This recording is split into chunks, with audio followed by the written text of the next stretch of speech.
A few years ago, I lived in Honduras for a few months, and one of the things that we ate a lot when I was there was tortillas.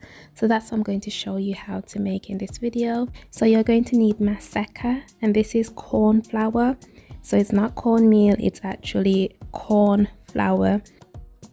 I get my flour online, so you'll be able to pick this up if you just purchase it online. I'll leave a link in the description box below.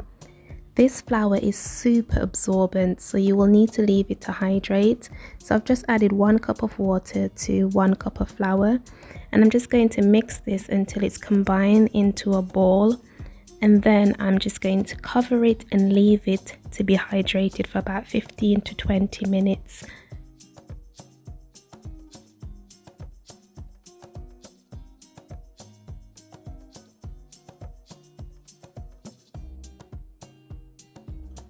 While the dough hydrates, I'm going to show you how to make a homemade tortilla press. For this, I'm going to use a Ziploc bag, scissors to cut the sides, and a baking dish to press and form the tortillas, or any heavy object you can use. I'm using this baking tray because it's got the nice handles that will help me with pressing down and forming the tortillas.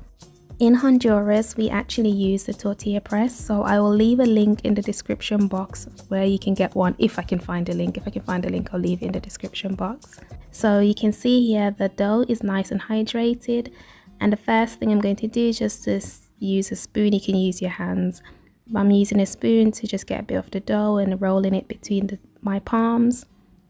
And once I have a nice smooth ball, I'm going to pop it in between the Ziploc bag and use the baking tray to press it down. Ideally, you want to place the ball in the center of the Ziploc bag, so not too close to either edges, so that it doesn't spill out when you press your tortillas.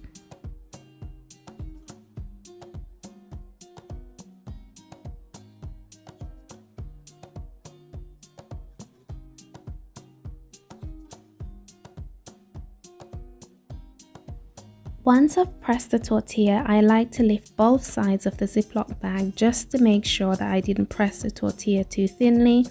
And if it was too thin, then the tortilla would rip, so that you can use that as a guide to help you to decide whether your tortillas have been pressed too thinly. If it has been pressed too thinly, just form it into a ball again and try again. I then placed the tortilla into a non-stick frying pan, and I left it to cook for 30 seconds on one side, and then I was able to flip it. You don't have to use your hands to do this, you can use a spatula. When I first started making tortillas, I couldn't use my hands, but now I feel like a little bit of a pro. Definitely not a pro, but I feel like a pro. So I can use my hands to flip it. And I was always really impressed by the locals, how they were able to use their hands to flip it, and I thought I'd never get to that point, but yay, little wins. And so 30 seconds on one side, then flip it, and I think it was like a minute on the other side. And now I'm just teasing it, so I'm just pressing the tortilla, and this will help the tortilla to puff and rise and form like a rise. So I'm just going to show you guys here that it's nice and puffed in the middle, and it doesn't matter if you get the tortilla to puff or not. The important thing to do is just to make sure your tortilla is cooked. Sometimes I can get them to puff, other times they don't puff. But what I've noticed is that it's just one of those things that you have to keep practicing with. The first few times when I made tortillas, I couldn't make them puff, but with practice, I can almost guarantee you I can make a batch that will puff. So it's just something that comes with practice, and there's no difference in the taste. It's just a satisfaction thing, really.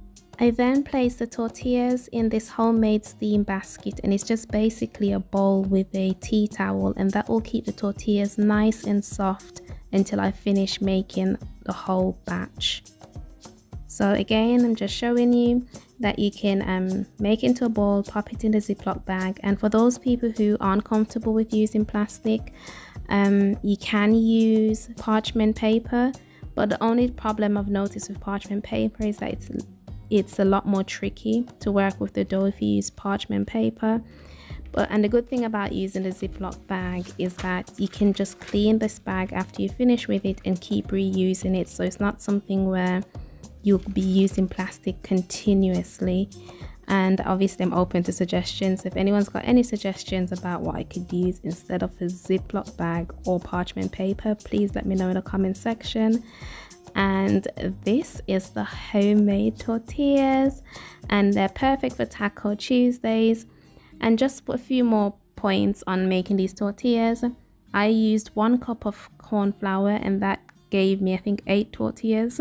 And I use lukewarm water, so you don't want hot water and you don't want cold water, you just want lukewarm water to make your tortillas. I had these tortillas with some leftover butter bean curry and avocado and peppers and some spring onions. Thank you so much for watching this video. If you did enjoy the video, please give me a thumbs up and subscribe to the channel. Thank you. Bye.